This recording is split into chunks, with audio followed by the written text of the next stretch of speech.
this month's episode of What's for Dinner. Today I'm going to be making garlic herb stuffed pork chops. As I mentioned in January's video, this is another one of those recipes I found on Tasty's YouTube channel. Again, Tasty is where I've gotten most of these recipes over the last few years. They have some amazing recipes there. I will link them and their channel in the description below. Go check them out. Many different recipes from many different people with various different tastes. So apparently a Tasty recipe is not complete without cream cheese. So we're going to dump 16 ounces of cream cheese into this bowl right here, along with some other ingredients that you see in front of the bowl. Did I say 15 ounces? I meant 16. I don't know. I hope this bowl is large enough to hold all of this cream cheese. About a teaspoon of pepper and a tablespoon of garlic powder. I don't really measure this stuff. I just dump it in and that looks about good. Yep. Then a quarter cup of chives. And then a cup of shredded provolone. Since the grocery store out here does not sell shredded provolone, I have pizza cheese, which has mozzarella, provolone, parmesan, and romano cheese in it. So, I hope that is okay. It smells interesting. And then 4 strips of cooked bacon. And then we're going to mix it up.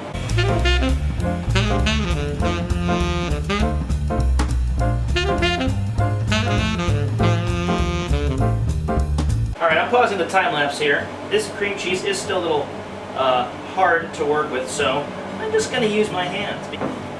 This is a very interesting texture.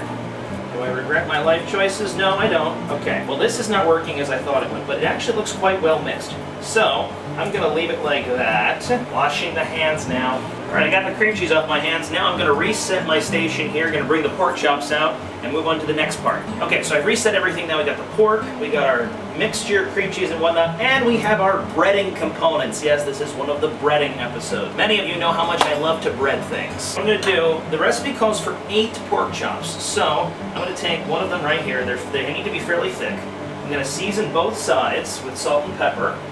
And then I'm going to cut a slit in the side of it, and then I'm going to spoon some of this mixture inside. Then we're going to bread it, put it on the stove for about 2 minutes, and then we're going to bake them at 350 for 15 to 20 minutes. So let's see here. I am terrible with cutting things from the side, so I'm going to go like this.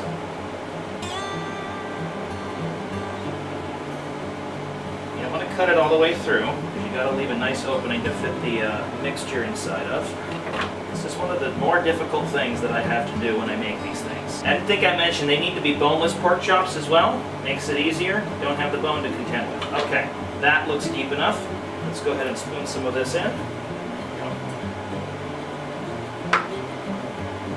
And then do your best to close it up. It's obviously going to seep out, and that is fine. Okay, and then we're going to flour. And then we're going to egg.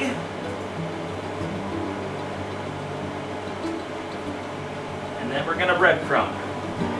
Recipe says 2 cups of flour, 3 eggs, and I believe 2 cups of breadcrumbs. I don't like wasting things, so I don't exactly have those. I have 2 eggs, I have about a cup of breadcrumbs, and about a cup of flour. If I need more, I'll just add more. And then I'm going to take this now over to the stove.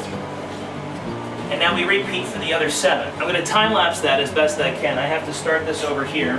We'll just see how it goes. So let's do these first. I'm going to time-lapse this. We'll see how it happens. Here we go. This should be fun.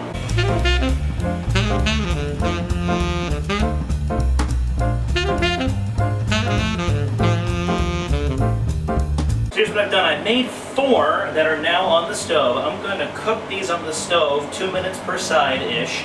Then I'm going to put them on my baking pan, get those out of the way, and then do the other 4. Start this here. It's a medium-high heat. Start those. I'm going to start another one of these right here. Will those start cooking? One comment I'll make is that this is actually going off fairly well. This is one of the more successful breading attempts I think I've had. Now the oven is preheated already to 350 degrees. When all this is done, as I mentioned a moment ago, they're going to go in at 350 for 15 to 20 minutes. I'm going to get a plate and put these extra ones on while I'm waiting for my ones on the stove. And provided nothing happens, I'll go back to a time lapse right now.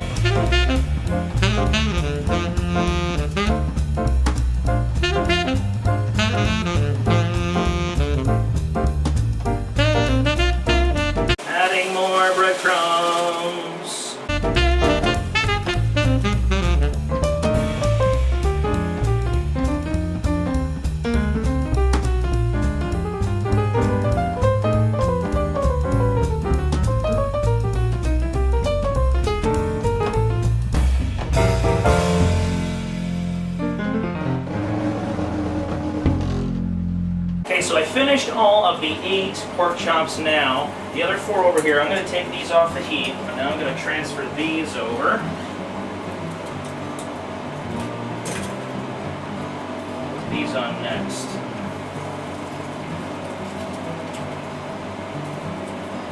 We'll let those sear for a little bit. I'm going to clean up my mess here and we'll be back in a moment. But technically what you're supposed to do with the cooking of these on the stove is to have some olive oil in the thing, which maybe I could do. I don't know, let me try that.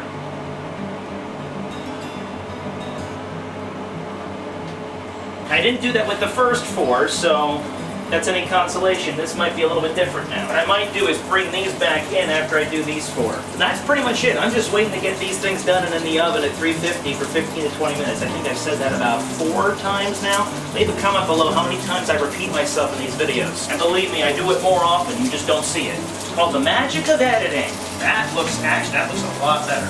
Oh, that looks so much better. All right, I am gonna redo this. I'm gonna take these off of the stove here. Put these on the pan here, and I'm going to re-put these next 4 that I just had on. I'm going to put them back in. I zoomed in a bit so you can see a little bit of what I'm doing over here. Oh, these look absolutely beautiful. All right, these are wrapping up nice. Oh, that one's nice. These are wrapping up really nicely. I'm going to go ahead and turn the heat off. Transfer these back over to the pan here. Now the last thing we got to do is just put them in the oven.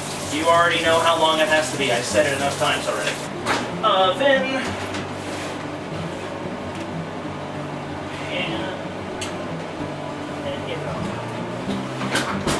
Okay, now we wait. Alright, it's been just about 15, 17-ish minutes or so. Let me take a look at them right here. Ooh, they've gotten larger and the stuff has spilled out of them. Well, this could be interesting. I'm going to take them out and see how well the pork is done. Ooh, juices. Oh, goodness. Oh my, oh my, oh my, oh my. Okay. They look done. They smell wonderful. I'm going to put them back in for another few minutes. Just a few more minutes. Maybe 5.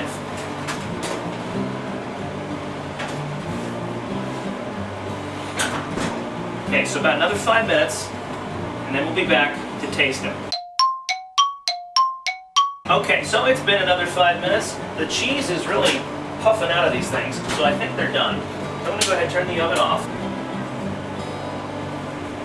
They smell good and they look good and a bunch of other good things. This is the issue I have with these things. Whenever I do stuffed things, the contents usually falls out. I'll try to give you a close-up of this thing. See? Hope you can see this. I'm not sure what to expect, so let's give this a try. Literally, almost all of the filling has seeped out of this. So good! Wow, in spite of the fact that, like I said, almost all the filling has seeped out. Very good. Well, thank you all for watching. I hope you enjoyed this episode of What's for Dinner. Again, most all of these are taken from Tasting. Great YouTube channel, link below. Go check them out. Until next time, guys, take care, God bless, and we'll see you next month.